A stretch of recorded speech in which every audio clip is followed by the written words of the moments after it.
Ndio hapa tunapatikana Kilungutwe kwenye wazalendo wanapatikana au wanaopere kwenye axe Walungu Mwenga. Hawa watu mnaona hapa mbele ni wale tuliokamata, ni General Bashimbe Matabaro Jésus ndio aliowakamata. Yeye ni General Commandant Mouvement wa IPDC bar RM bar Corbeau. Ni wazalendo wanaopatikana hapa Kilungutwe, na sasa hivi kwa mamlaka ya Son Excellence Foka Maike anawakamata, anawasukuma kwa mikono ya FRDC. Merci. Merci Naba Obalanda Kabiso partout dans le monde na bazal que boza ebele. Joseph Kabila de retour na Katia ville de Goma après avoir pris la fuite contre le trône américain. Oui, bandaki ko landela ye et Joseph Kabila est de retour. Bokoyoka Makambu. Pourquoi Joseph Kabila Kimi et Denis Sassou Nguesso vient de couper les liens avec Paul Kagame. Bokoyeba pourquoi la pression monte toujours sur tous les pays qui sont en train de soutenir le Paul Kagame. Et Paul Kagame, donc on a Katia éponge et quitte aussi les pouvoirs de l'Afrique centrale. Pourquoi Bokotoyo Kapé Masolo et Bandani Batemena qui Paul Kagame alongwa na pouvoir ya Afrique centrale. Tokoyeba Nine Zoleka et Wazalendo très avancé à quelques kilomètres avec ville de Bukavu, précisément na Katana, précisément na territoire ya Kabare, na village ya Katana, oyo na centre commercial ya Katana. Otomoni ba wazalendo kosala terrir torobeta vraiment masolo pour na kosilisa pe torobeta la bino masolo nini oeza na kati ya koleka. Pourquoi le Rwanda ko s'imposer? Pourquoi le Rwanda ko s'imposer? Kokitpo abima vraiment nakati ya Afrique centrale. Merci Naba Obalanda Kabiso partout dans le monde boza vraiment ebele.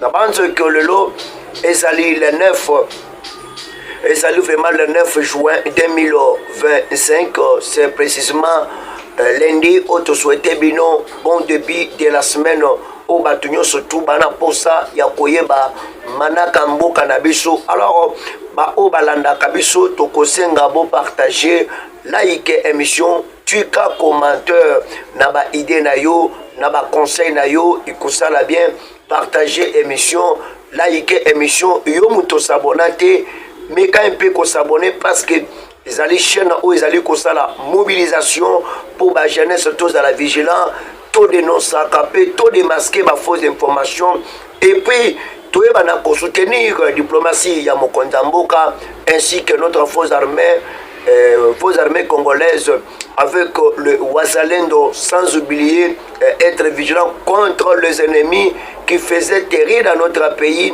Et côté les antivaleurs, c'est ça la vision de l'état d'urgence du chef de l'état. Alors Tosawana peut tokozala kaka pour se soutenir. Alors merci Bandeku Tokobete Labino Masolo.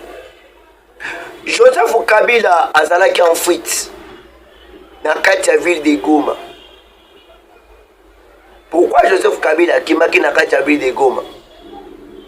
Tout d'abord John Onombi azalaki na kati ya ville de Goma. John Onombi azalaki ciblé pour azala vraiment na assassiné, azala vraiment assassiné par les Américains. Parce que l'Amérique, to Donald Trump afongolaki misu makasi na oyo tala makambo tala Congo. Et ba pays nyonso to eza ko soutenir Paul Kagame. États-Unis a télémisi makambo atozolo banabino. John Onombi abimisaki maloba. Alobi baza capable de attaquer pouvoir en place, puis menacer Tshisekedi du quitter pouvoir. Et maloba wane bunga kate na muto ba congolais et il y a des faux congolais oyo ba congolais inconscient o bandi makate que maloba wane sa maloba ya John Onombi. Parce que ce sont des éléments, il n'y a pas de parole montée par biloko artificiel ou quoi. Mais comprendre que c'était John Numbi lui-même en personne qui parle, qui menace le président de la République. Parce que John Numbi Michon est bapesaki pour akota na okatanga salaterie.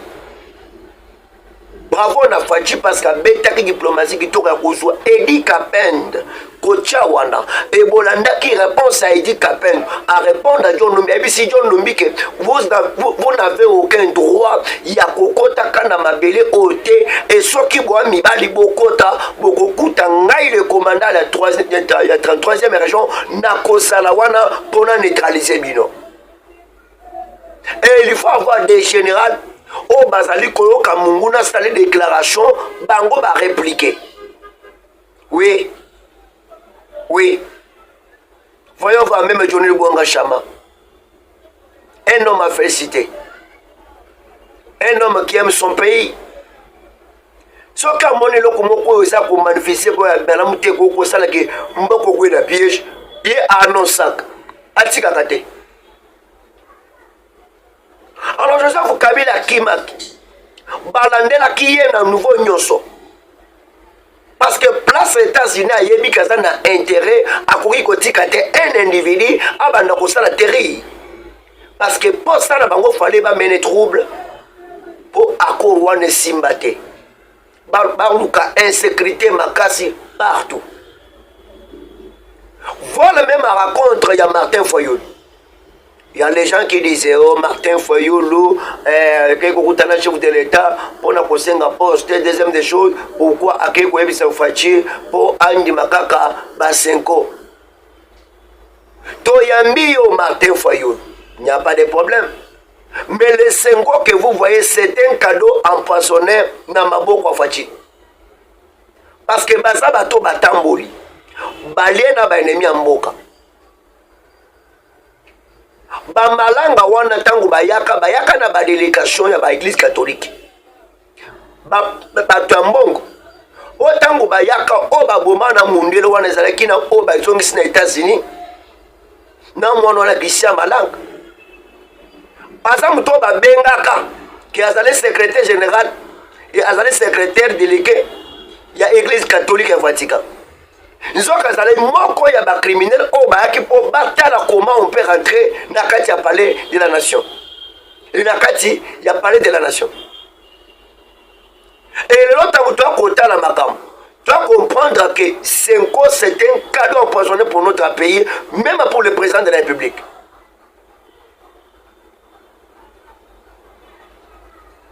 C'est pourquoi mon aki Kabila baluki akimi mbango yeba ki bien que oyo commis déjà assassinat pour nangai. Toza na bino même ba raconte azo sal ayamba boy. Total to pesi bino ka 2 mois ou 3 mois Kabila yamba ka ba to ba kotala ye. Vous allez voir. Vous allez voir. Le vieux jaloux Otolobi Denis Sassou Nguesso. Atekelaki Paul Kagame mabele. Plan d'ailleurs, c'est de façon que yende mutoko fongola fait. Après cette opportunité, que le Rwanda a attaqué Villa Kinshasa à partir du Congo Brazzaville. Après cette confiance, et Tolobaka, et par la pression, il y a États-Unis, à Tolobana Bino, Paul, Denis Sassou Nguesso, a outi coupé balien naye, a sali déclaration, alors bien ça n'a pas constaté, il y a Kosalaka ensemble, na Paul Kagame, mais qu'on soutenir Paul Kagame. Suite à la pression, il y a États-Unis.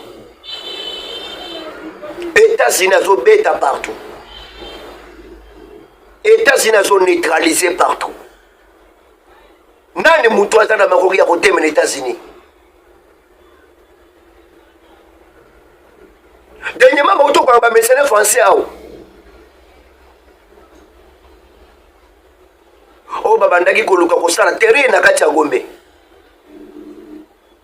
Bato nyonso bakangaki bango. Bameki conditionner bango batali bien bazomona image. Ba plan ya Azarias Roberwa.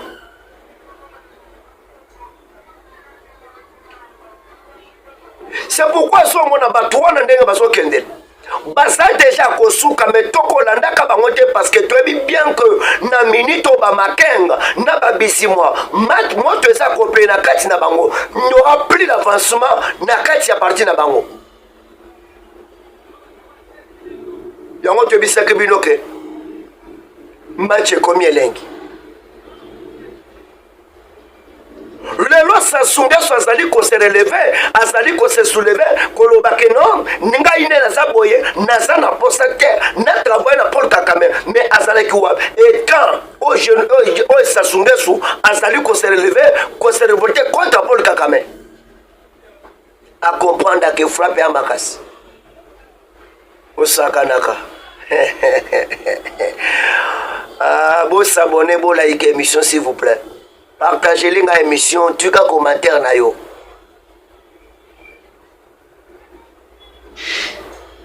Ah, tonton le banabino confusion, les amakasi, montignon sozo le capar na ye, naba oba mema ki bitumba, babandaka liboso, ya mena des années, na yo montozo ya olingo yo zo kumanduma, ya ba M23 lukuta na yo, babisima balobi eko simba te na Joseph Kabila. Nani montozo ndima?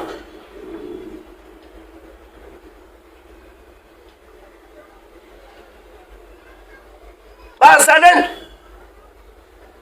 dans le territoire de Kabal, précisément dans le village Katana, Otomoni basali bango ambiscade, na barafo babanda koya.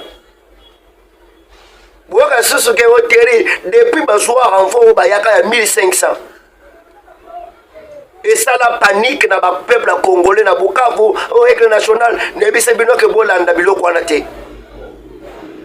Paul Kagame boya ko soutenir. Mais à quoi ça Joseph Kabila que nous sommes prisonniers na kati ya prison. Bato bebi mundu kite. Bato wana tango baye bakoma fragilisé. Ba déserta mandouk devant le Wazalendo. Et soit qui a renfort wana ba yaki na l'esprit ya ko avancer balinga ba avancer. Pour voir bien que Bazaki va rentrer, Bakoufa Kebe, le plus même 800, le même jour où Bakenda pour attaquer Bangi par Bawasalène. Les restaurants vont pouvoir disparaître. Ah, depuis Bakoti n'a qu'à vu des Goma, tabassement, ko tabassé car le peuple congolais. Incapable à commettre calme, n'a qu'à vu des Goma. Comment Sabatax, qu'on fait détruire la vie à Balto.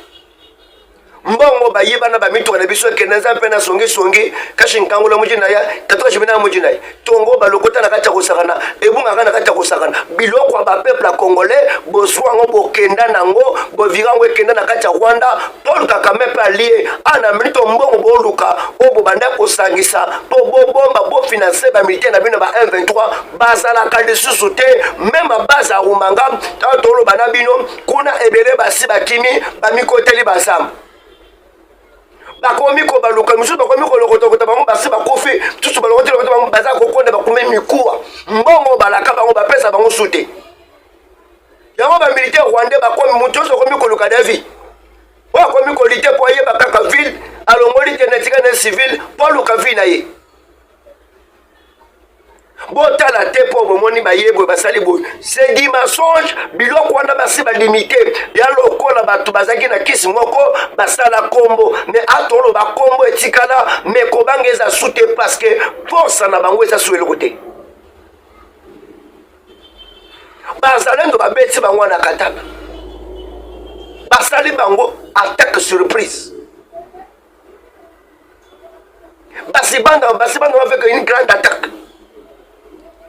qui ont beaucoup causé, voire même en Haïtouri kuna, côté à Djikou kuna. La force armée a forcé une bonne frappe contre les ennemis. Bana bandimaki, qui va beaucoup na frappe wan. Mawa mingi. Ah, Paul Kagame yo wana leli. Paul Kagame a longé dans le pouvoir de l'Afrique centrale. C'est là que, dans le moment il y a passation, il y a Guinée, il y a une diplomatie dans le pour besoin de Paul Kagame na top. Voilà son pouvoir de l'Afrique centrale, Paul Kagame. Le Rwanda, abandaki ko sepela. Mais na kati ya kokenda no bito na vidéo sur place boko yoka ministre affaires étrangères ndenga zali ko s'exprimer ba mi monike basuki ba komi kokima accord ya pe oyezoya to ko cha vidéo na bokolanda à s'exprimer. Bujumbura et la RDC battait les meuniers. Et c'est la première fois pour Paul Kagame qu'on dénonçait qu'on a le rôle dans le monde. Tu sais qu'elle n'est pas comme Koyoka. Pas moi. Oui, tu sais qu'elle a raison. Parce qu'à exposer dans le monde, toi tu es un criminel. Bujumbura Lobby, ça c'est tu es un criminel. Et RDC Lobby c'est un criminel. Paul Kagame n'a pas droit à ça même temps. Il y a cause au pouvoir, il y a fil central. Parce qu'il y a ça, Moutoumoko Sima Makile Bélé. Le deux pays, trois des menaces, Balobi Paul Kagame a moni que oui. Déclaration à Tshisekedi, déclaration, il y a président Bujumbura. Yandashimi, Bamoni que Bayokango, des personnes qui peut les casser. C'est ça qui ont poussé Paul Kagame à quitter l'Afrique centrale. Dans le pouvoir, il y a l'Afrique centrale. Sur le plan de l'économie, il y a l'Afrique centrale. Bon, tout dans la vidéo, il y a le ministre des Affaires étrangères. La raison principale, c'est que le sommet de Malabo, le 26e sommet ordinaire de la Communauté économique des États de l'Afrique centrale, était la passation de pouvoir entre la Guinée équatoriale et le Rwanda, parce que c'est un droit pour chaque pays par ordre alphabétique. Donc c'était le Rwanda qui devait succéder à la Guinée équatoriale. Mais la RDC s'y est opposée et a demandé à ce que la présidence équato-guinéenne soit étendue d'un an parce que le Rwanda aurait agressé la RDC. Mais premièrement, de tous les pays, ce n'est pas la RDC d'accuser qui que ce soit, puisque la guerre actuelle à l'est de la RDC, elle est l'œuvre du Congo, du gouvernement congolais, avec son soutien au mouvement génocidaire FDLR, avec l'organisation de milices locales, Wazalendo, l'importation de drones d'attaque et aussi de mercenaires pour se battre à l'est de la RDC, mais également pour attaquer le Rwanda, ce qui s'est passé à plusieurs reprises. Plusieurs attaques se sont déroulées sur notre territoire. Vous vous rappelez en 2019 les attaques à Kinigi qui ont fait, je pense, plus de 19 morts si je ne m'abuse. Et puis il y a aussi les attaques en 2022, des tirs sur notre territoire. Des tirs sur le district de Rubavu fin janvier de cette année qui ont fait plus de 16 morts et plus de 160 blessés. Et donc tout ça ne donne pas le droit à la RDC de s'asseoir sur une table et de demander à ce qu'un autre pays soit sanctionné pour ses propres turpitudes. Donc ça c'est un problème. Et puis le deuxième problème, c'est de voir une communauté de 11 États membres se laisser manipuler par un tel État. Il est vrai que la commission de la CESC, spécialement le président de la commission, aussi s'est laissé manipuler, puisque quand il parle dans un sommet de chefs d'État, dans une réunion à huis clos, on entend parler quasiment un représentant de la RDC. Donc c'est un problème d'une manipulation de toute une communauté pour, disons, répondre au diktat d'un seul pays. Et ça, c'était inacceptable pour le Rwanda. C'est pour ça qu'on a quitté la communauté. Voilà. Akomi kolela. Ni chopi. Oromana. Ndurumana.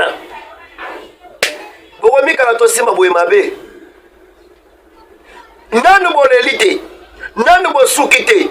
Bona kati ya comprendre que Tshisekedi yaki kosakana te, Tshisekedi yaki kosauver mboka na ye. Et attention ba pression et ça na kati ya Amérique bientôt là le 15 ou le 12 au accord faut signer. Banano bakozala. Banano bakozala te. C'est la fuite de Paul Kagame devant l'accord, la signature. La RDC va s'exprimer, qu'on a vu toujours comprendre pourquoi ça a agité. Nous avons comprendre. Moi, moi, ça, le récibant de Mibal. Moi, moi, ça, le récibant de Mibal. Ah! Paul Kagame, tu sais qu'il y a le récit. Un civil a le récit par généraux. Abimisi, c'est pas mon maloba. Kabila tout fait kaboli bambou na ba haut plateau. Yako tumbake na te sukisi. O bake na ba sukisi. Ba wazango ba exposer Joseph Kabila. Ba raté va mener na cortège naï. A changer me voir même na jipa pour ba comprendre ate muto olekaka. Ako mi ko legalégale mingi na ba village o bande kune baza. Tobisa ke bino ke Kabila ke vous voyez. Ako mi ko lokadelo soit Kabila ko fin assassinat te ba américain ba ko sisa likambo naï. Pourquoi Kimaki a Kendaki au Rwanda? Bolandi voir mais que soit ministre des Affaires d'État. Tolobaka pona on a pona le Rubavu. Ba waza to ba kontaki na kati ya Rubavu wana. Boyoka on va mais na muno. Et concept liwa membre ya bato ba liwa soki ba 16 wana c'est des mensonges. Bazandu basala ki terri makasi kat côté à kati ya Rubavu. Ba kontaki. Et aucun wasalendo ba bomate ba bima pesa sauf. Matanga. Merci. Tokuta Nabino. Na deuxième partie. Tout le monde a Nabino à un certain moment. Bye bye.